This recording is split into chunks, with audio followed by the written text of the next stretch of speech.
Jain sir, मेरा नाम रंजीता है। मैं हरियाणा से हूँ और मुझे राजस्थान काडर एलोकेट हुआ है।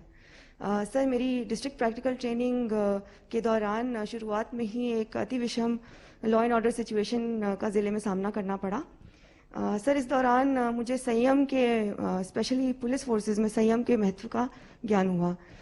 सर, क्योंकि लगभग सभी तरह के आंतरिक सुरक्षा के मामले हों या लॉ एंड ऑर्डर की सिचुएशन हो, वहाँ पर हम अपने ही देश के नागरिकों का सामना कर रहे होते हैं।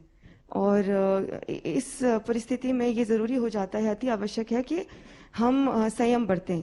और जैसा कि सर हमारी अकादमी में भी काफ़ी जगह हम ये पढ़ते हैं कि सरदार पटेल जी ने आईपीएस प्रोबेशनर्स और आईपीएस अधिकारियों को संबोधित करते हुए कहा था कि अगर कोई जिस क्षण एक पुलिस अधिकारी अपना संयम खो देता है, उसी क्षण वो एक पुलिस अधिकारी नहीं रहता। तो सर, और इस ट्रेनिंग के दौरान सर, चाहे वो अकादमी में हो या चाहे वो ज़िले की जो व्यवहारिक प्रशिक्षण था उसके दौरान हो, ये लगातार एहसास होता रहा कि जो पुलिस के आदर्श हैं, जो मूल्य हैं, जैसे कि धैर्य हो, संयम हो या साहस हो, उसका सर मुझे लगातार आभास होता रहा। रंजीता जी, आपने ट्रेनिंग के दौरान जो भी उपलब्धियां हासिल की है उनके लिए आपको बहुत बहुत बधाई। और अभी अतुल जी आपका वर्णन भी कर रहे थे। आपके बारे पढ़ और सुन रहा था तो लगा कि आपने हर जगह अपना सिक्का जमाया है। आपने जो कुछ भी हासिल किया है उसे आपके घर, गांव, अड़ोस पड़ोस में अब बेटियों को लेकर बदलाव दिखता है या नहीं?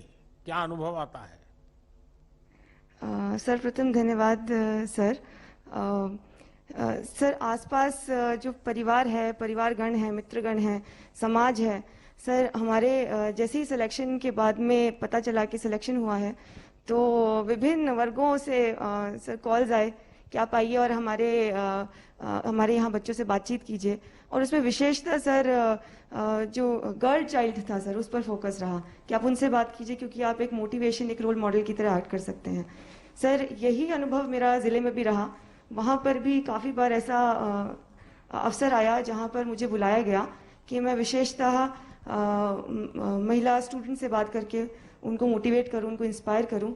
और कहीं ना कहीं सर, ये जो वर्दी है, इसमें एक आइडेंटिटी, एक पहचान तो मिलती है, और एक जिम्मेदारी और एक चुनौती का भी एहसास होता है।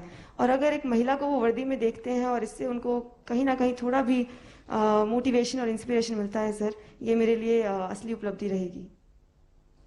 रंजिता जी, आपकी योग में भी बहुत रुचि है। आपने जो पढ़ाई की उससे लगता है कि आप पत्रकारिता क्षेत्र में आगे बढ़ना चाहती थी। तो फिर इस रास्ते में आप कैसे पहुंच गई? सर, यहाँ पर भी एक कहानी है। सर, मुझे लगता है कि मैंने निजी क्षेत्र में काम किया है इससे पहले लगभग 8-9 साल। परंतु सर, मैं कुछ ऐसा एक काम करना चाहती थी जिसका असर मुझे अम, अ, तुरंत और तुरंत देखने को मिल सके, और समाज के करीब से मैं उस समाज के लिए काम कर सकूं। सर, क्योंकि निजी क्षेत्र में आपका दायरा बहुत सीमित रहता है, तो वहाँ पर उसका वो व्यापक तरीके से आप अपनी छाप नहीं छोड़ सकते हैं। तो प्रशासनिक सेवा हो या पुलिस सेवा हो सर, ये आपको ये मौका देती है। और जहाँ तक वर्दी का सवाल है सर, इसमें तो मुझे ये बेहद ही जिम्मेदारी और सम्मान की बात है कि मुझे भारतीय पुलिस सेवा का हिस्सा होने का अवसर मिला है। अच्छा रंजीता जी, आपने अपने लिए कोई ऐसा लक्ष्य तय किया है जो आप देश की पुलिस व्यवस्था को बेहतर बनाने के लिए जरूर अमल में लाना चाहेगी?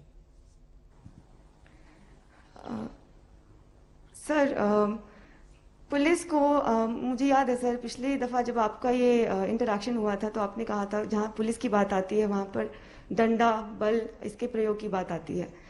तो सर, अगर मैं फील्ड में जाकर पुलिस की छवि को सुधारने, उसको बेहतर करने, उसमें किसी भी प्रकार का अगर योगदान दे पाऊंगी, पुलिस को एक्सेसिबल बनाने के लिए, पुलिस स्टेशंस को एक्सेसिबल बनाने के लिए, ओवरऑल जो इमेज है पुलिस की, अगर उसको ज़रा भी इम्प्रूव करने में अगर मेरा योगदान रहा सर, वो मेरे लिए एक बड़ी उपलब्धि रहेगी और मेरा लक्ष्य भी रहेगा। रंजीता जी, जो मैंने आपके विषय में जाना सुना, आपको एक मैं ऐसे ही एडवाइस देना चाहूंगा कि वो अपनी ड्यूटी से जुड़ा हुआ नहीं है। आपको जहां भी ड्यूटी का अवसर मिले, सप्ताह में 1 घंटा किसी न किसी गर्ल्स स्कूल में जाकर के उन बच्चियों से ऐसे ही गपशप कीजिए। ये जीवन भर इस क्रम को बनाए रखिए। सप्ताह में 1 घंटा किसी न किसी गर्ल्स स्कूल में जाना, उन बच्चियों से मिलना, बातें करना, उनसे चर्चा करना। और दूसरा, हो सके अगर योगा की आपकी प्रैक्टिस कंटिन्यू रहती है तो कहीं खुले बगीचे में बच्चियों के लिए योगा का एक आध क्लास भी चलाइए, जिसमें आप बीच बीच में जाया करें, ऑर्गेनाइज करें। ये आपकी ड्यूटी के सिवाय कुछ काम कीजिए, आप देखिए इसका असर कुछ ज्यादा ही होगा। खैर, आपसे जो जो बातें हुई हैं, मैं आपको बहुत बहुत शुभकामनाएं देता हूं। देखिए, हरियाणा हो या राजस्थान, हम सभी जानते हैं कि बीते कुछ वर्षों में बेटियों को आगे बढ़ाने में काफी काम हुआ है। आप इन दोनों राज्यों में सामाजिक चेतना की लहर को मजबूत करने में अपनी भूमिका बहुत बखूबी से निभा सकती है। आपकी जो कम्युनिकेशन की पढ़ाई है, जो समझ है, वो आज पुलिस की एक बहुत बड़ी जरूरत है। उम्मीद है कि इसका भी आप भरपूर प्रयोग आने वाले समय में करेगी। मेरी आपको बहुत बहुत शुभकामनाएं हैं। धन्यवाद सर। जय हिंद सर।